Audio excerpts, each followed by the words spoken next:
एक नई रिपोर्ट अनड्रॉ की फिर जांच कर रही है क्योंकि वो नफरत फैलाने वाली भाषा और यहूदी विरोध से जुड़े सुधार लागू करने में असफल रही।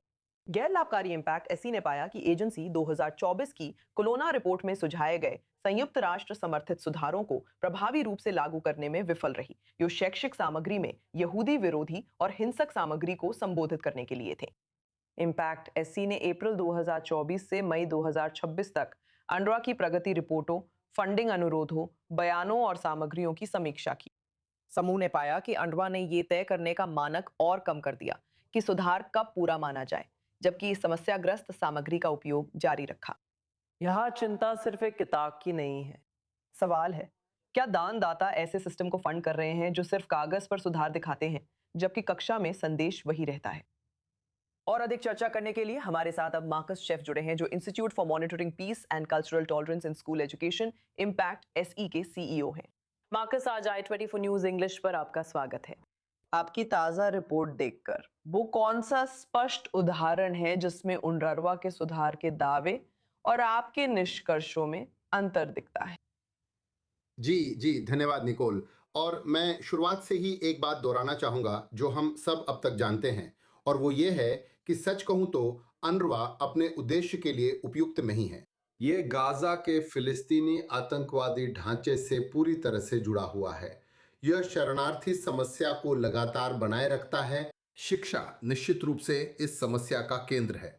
उनरवा स्कूल फिलिस्तीनी प्राधिकरण की किताबें इस्तेमाल करते हैं। वे इजराइल की वैधता को नकारने वाले विचारों को बढ़ावा देते हैं। वे वापसी का महिमा मंडन करते हैं। छात्रों को शांतिपूर्ण सह अस्तित्व के लिए तैयार करने के बजाय लगातार संघर्ष को सामान्य बनाते हैं। तो अनरवा यहाँ इस संघर्ष में एक बेहद अहम समस्या है जिसका हम इस संघर्ष में सामना कर रहे हैं। और एक वजह है कि 7 अक्टूबर के बाद से अनरवा की आय इतनी तेजी से गिर रही है।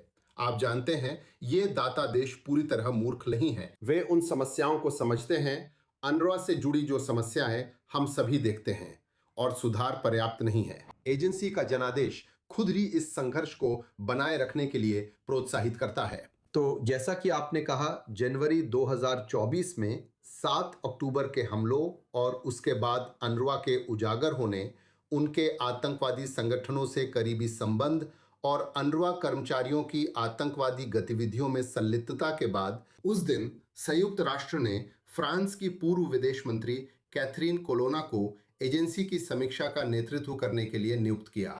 इम्पैक्ट एससी अकेला एनजीओ था जिसे कोलोना और उनकी समिति के सामने गवाही के लिए बुलाया गया था। दरअसल उनका जनादेश बहुत सीमित था। ये तटस्थता के बारे में था और कई अन्य मुद्दे भी थे।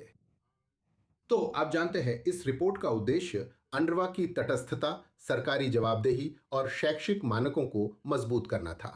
लेकिन आप जानते हैं, अब हम देखते हैं कि संयुक्त राष्ट्र द्वारा इस स्वतंत्र समीक्षा को शुरू किए 2 साल से अधिक हो गए हैं। सैद्धांतिक रूप से यह एक यूएन समीक्षा थी, लेकिन सिफारिशें अभी भी लागू नहीं की गई हैं।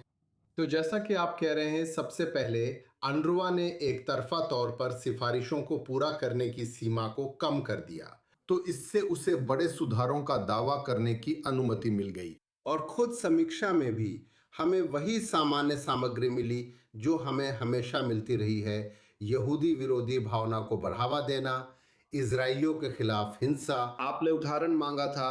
मैं 8वीं कक्षा की अरबी किताब का उदाहरण दे सकता हूं जिसमें आत्मघाती हमलावरों की महिमा की गई है। ये फिलिस्तीनी छुरियों से इजराइलियों का गला काटने की तारीफ करता है। इसे शब्दों में कहना मुश्किल है, और ये छात्रों से आग्रह करता है कि वे जले हुए इजराइलियों की छवि को न भूलें।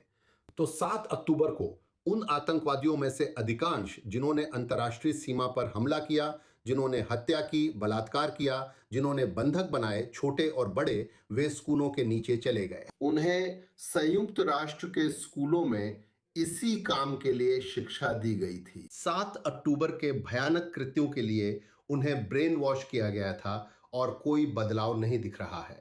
तो फिर क्या किया जा सकता है? क्योंकि आपने बताया कि एक रिपोर्ट तैयार की गई थी, उन्होंने पहले ही कहा था कि इसमें विसंगतियां और बड़े मुद्दे हैं जिन्हें ठीक करने की जरूरत है। उन्होंने उन समस्याओं को संबोधित किया। फिर भी यहाँ हमारे पास अनरवा है जो बस एक कागज पे दस्तखत कर रहे हैं कि सब ठीक हो गया है, जबकि जमीन पर कोई असली बदलाव नहीं हुआ है। रिपोर्ट पहले ही थी, अब और क्या किया जा सकता है? मुझे लगता है कि हमें इस बात पर जोर देना होगा कि नीति निर्माता अनरवा की असली स्थिति को समझें। अनरवा का अधिकतर बजट शिक्षा पर खर्च होता है, जो उनका मुख्य कार्य है। तो अंतर्राष्ट्रीय दाता अपने अधिकांश फंड शिक्षा के लिए दे रहे हैं। अब शिक्षा के लिए लोगों को रोज रोज आतंक के भयानक कृत्य करने के लिए बरगलाया जा रहा है। तो क्या किया जा सकता है? शिक्षा यह सुनिश्चित करना कि नीति निर्माता सही से समझे। अनरवा का बजट लगभग आधा हो गया है, क्योंकि अब ये नीति निर्माता समझते हैं और ये हमारा काम है कि हम सुनिश्चित करें कि वे समझें। आप जानते हैं, दुख की बात है कि हमें अपना बहुत सारा समय इसी मुद्दे पर खर्च करना पड़ता है। मध्य पूर्व में यूएई से लेकर सऊदी अरब, मिस्र से लेकर मोरक्को तक शिक्षा में कई महत्वपूर्ण मुद्दे हैं, कई उल्लेखनीय सुधार हुए हैं।